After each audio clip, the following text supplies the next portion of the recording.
है welcome back. I am your Dhirendra sir from DDS coaching classes Ambedkar Nagar. मेरे प्यारे दोस्तों, आज की जो टॉपिक है थंबनेल देख करके आपको पता चल गया होगा कि one word substitution. One word substitution में हम लोग कल बहुत ही मोस्ट इम्पॉर्टेंट एक तरीके से क्या बोलेंगे सेंटेंसेस को कर चुके थे। आज जो मैं सेंटेंस 4 5 10 जो भी लेकर के आया हूँ बहुत ही इंपॉर्टेंट होने वाला। अगर आप क्लास 12th में, क्योंकि क्लास 12th के लिए ही ये वीडियो स्पेशल बनाई जा रही है। One word substitution class 12th के लिए सबसे मोस्ट इंपॉर्टेंट होने वाला है, तो वीडियो को छोड़ करके कहीं नहीं भागे। अगर आप क्लास 12th में ना, तो मैं कह रहा हूँ सिर्फ आपके लिए ही वीडियो है, ठीक है। और अपने दोस्तों को जरूर शेयर कर दीजिएगा, क्योंकि आपके दोस्तों के लिए भी ये बहुत ही इंपॉर्टेंट होने वाली है। और आप देख सकते हो बोर्ड पर मैं लेकर के आया हूँ वन वर्ड सब्स्टिट्यूशंस, बहुत ही मोस्ट इंपॉर्टेंट है। आपको मैं पहले भी बता दे रहा हूँ, फिर भी बता दे रहा हूँ, बार बार मैं कहूँगा ये बहुत ही इंपॉर्टेंट है। क्यों? क्योंकि जितने भी मॉडल्स पेपर में पूछे गए हैं यही लगभग में पूछे गए हैं।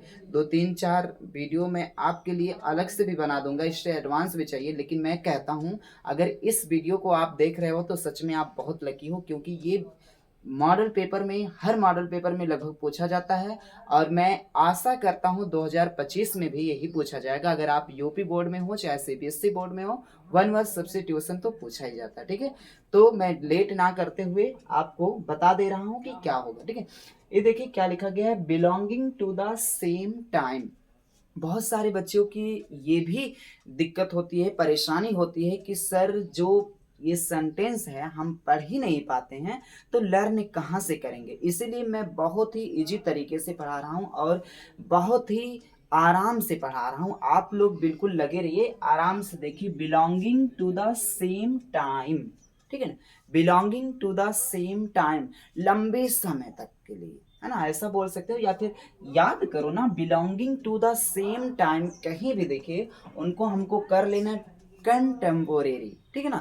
कंटेम्पोरेरी का मतलब होता है समकालीन, समकालीन, इस चीज को ध्यान देना। फिर से देख लेते हैं, belonging to the same time. मेरे साथ एक बार बोलेंगे सभी बच्चे। अगर मैं कह रहा हूं ना आपके पास टाइम नहीं कि कॉपी कलम निकाल करके इसको लिख सकूं, तो आप स्क्रीनशॉट ले लीजिए। स्क्रीनशॉट भी नहीं करते हो, बोलते हो सर मैं स्क्रीनशॉट बहुत लेकर के रख लेता हूं लेकिन पढ़ने का मन नहीं करता। ऐसा मैं भी जब पढ़ता था ना तो करता था, स्क्रीनशॉट ले लेता था लेकिन पढ़ने का मौका नहीं मिलता था। तो आपको क्या करना ना, मैं सबसे सिंपल कर दे रहा हूँ, ब्लूटूथ लगा लीजिए या फिर लिप लगा लीजिए अपने ईयर में, और उसके बाद आप सुनते रहिए। गाना तो सुनते होंगे, सॉन्ग जिस प्रकार से सुनते हैं उसी प्रकार से इसको सुनते रहिए। मैं कह रहा हूँ ना ये वीडियो बहुत ही हेल्पफुल होगी आपके लिए, ठीक है। तो belonging to the same time का होता है कंटेम्पोरेरी, ठीक है ना। कंटेम्पोरेरी का मतलब होता है समकालीन। अब तो बोल पाओगे ना कंटेम्पोरेरी, ठीक है। Belonging to the same time, contemporary. उसके बाद है डेट कैन बी बिलीव्ड, जिस पर विश्वास किया जा सके, है ना। उसको छोड़ो, बिलीव्ड का मतलब विश्वास होता है, काम खत्म, है ना। डेट कैन बी बिलीव्ड, ऐसा भी कभी काल आ सकता है डेट कैन नॉट बी। तो नॉट अगर शब्द आ गया तो जान लीजिए कि क्रेडिबल हो ही नहीं सकता।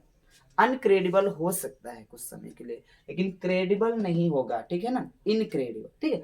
आगे देखिए, डेट कैन नॉट बिलीव्ड, ठीक है ना। तो नॉट तो है नहीं इसमें, तो आपको करना क्या है, डेट कैन बी बिलीव्ड का होता है क्रेडिबल, यानी कि जो विश्वसनीय हो। अच्छा, क्रेडिट बोलते हैं ना, इसकी क्रेडिट बहुत अच्छी है। तो क्रेडिट से क्रेडिबल आपको लर्न करना है, तो विश्वसनीय, है ना। बोलते हैं इसकी क्रेडिट अच्छी है। क्रेडिट का मतलब इसके ऊपर विश्वास किया जा सकता है, तो वही चीज है, date can be believed, credible, credible, ठीक है ना। बिलीव्ड, क्रेडिबल, बिलीव्ड, क्रेडिबल, ऐसे करके हम लोग लर्न करेंगे, ठीक है। उसके बाद आगे बढ़ूं, एक बार फिर से मैं देखता हूं कौन बता पा रहा है। Belonging to the same time, आप टाइपिंग करो, है ना। Belonging to the same time का क्या होगा, गुड, बहुत अच्छा। क्या, कंटेम्पोरेरी। देखो बहुत सारे बच्चे तुरंत बोल पा रहे हैं, तो इसका मतलब कहीं ना कहीं उनको सहायता मिल पा रही, good. Date can be believed क्या होगा, क्रेडिबल। बिलीव्ड शब्द आया, क्रेडिबल हो गया ना। बिलीव्ड, बिलीव्ड वर्ड कहीं भी आए ना, मैं तो बोलता हूँ क्रेडिबल लगा करके आगे बढ़िए, बहुत ही अच्छा फैक्ट है, ठीक है। आगे बढ़ू, आगे बढ़ू, यस, गुड, बहुत अच्छा।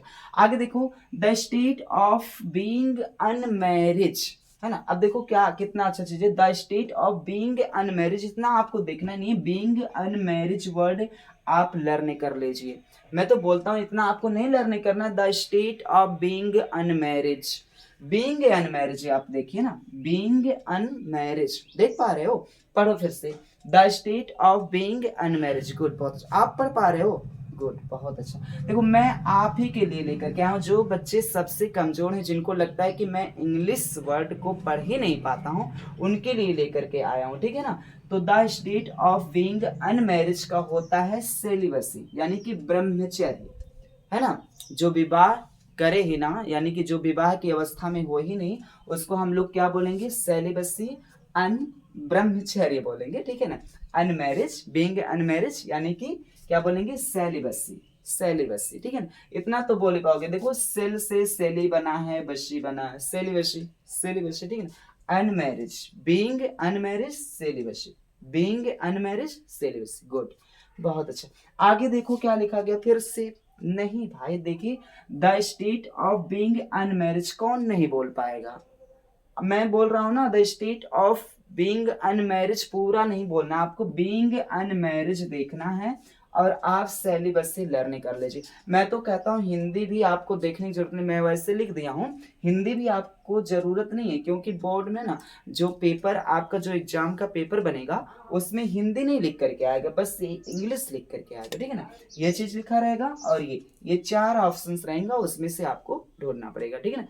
तो चार ऑप्शन में से आपको देखना है, बीइंग अनमैरिज का अगर सिलेबस आपको लर्न है तो लगा पाओगे, ठीक है ना, हो जाएगा ना जी, गुड, बहुत अच्छा। देखो अब बच्चों को बिल्कुल समझ में आ रहा है, मुझे पता है आपको समझ में आ गया। अच्छा समझ में आया तो कभी आपको ये नहीं लगता है कि मैं सर के लिए थोड़ा एक लाइक कर दूं, लाइक करने में कुछ तो लगता नहीं है आपका, तो लाइक कर दिया कीजिए, और कोशिश किया कीजिए कि शेयर भी कर दें, शेयर कर देंगे तो और अच्छा रहेगा, ठीक है ना। अगर आप चैनल को सब्सक्राइब नहीं किए हैं तो सब्सक्राइब भी कर लीजिए, बेल आइकन को दबा लीजिए, ताकि मैं जितनी भी वीडियो डालूं सबसे पहले नोटिफिकेशन आपके पास पहुंचे, और आप उसको सबसे पहले जान पाओ। बस मैं इसीलिए कहता हूँ, ऐसा नहीं कि मेरा उसमें बहुत ज़्यादा फायदा, अच्छा नहीं, आप लोग जो भी करते हो मेरा बहुत फायदा होता है, आप लोग वीडियो देखा करो, मुझे बहुत अच्छा लगता है, और मैं बहुत ही एक्साइटेड रहता हूँ कि बच्चे मेरे को भी लाइक करें, ठीक है। आगे देखियो, that is fit to be eaten, क्या देखेंगे, that is fit to be eaten, good, बहुत अच्छा, बोल पा रहे हो ना, हर बच्चा बोल पा रहा है, यही चीज तो मुझे चाहिए कि मतलब सभी बच्चे बोल पाए। देखो बगल वाला बच्चा भी पड़ोसी बोल रहा है कि सर मैं भी बोल पा रहा हूँ, बोल पा रहे हो जी, बहुत अच्छा। मैं कह रहा हूँ ना सबको आएगा, that is fit to be eaten, मैं तो देख रहा हूँ फिट टू बी ईटेन, इतना देखना ही नहीं हमको, fit to be eaten, to be eaten, है ना, जो चीज खाया जा सके, या फिर जो खाने के योग्य हो, खाने के लायक हो, ठीक है ना, तो उसको क्या बोलेंगे, that is fit to be eaten, है ना, एकदम से खाया जा सके, ठीक है ना। तो इडिबल, इडिबल, है ना, इडिबल का मतलब होता है खाने योग्य। देखो आपको बस इतने ही लर्न करना है, fit to be eaten, fit to be eaten यानी कि इडिबल, इडिबल, मैं कह रहा हूँ ये मोस्ट इंपॉर्टेंट, ये छोटा जितना भी सेंटेंसेस होता है ना, वो बहुत ही जल्दी पेपर में आता है, क्यों, क्योंकि पेपर भी आसान हो जाता है, थोड़ा छोटा हो जाता है, ठीक है ना। तो हम लोग क्या करेंगे, that is fit to be eaten, ठीक है ना, तो इस चीज को ध्यान देंगे, इडिबल, इडिबल, है ना, तो that is fit to be eaten का एडिबल होगा। अच्छा आपको देखो बहुत सारे बच्चे बोल पा रहे हैं, मैं कह रहा हूँ ना, एक बार पुनः मेरे साथ बोलिए, जो बच्चा बोल नहीं पा रहा, मैं कह रहा हूँ ना, जो ऑनलाइन बच्चे हैं वो लोग टाइपिंग कर दीजिए, सर मैं बोल पा रहा हूँ, ठीक है।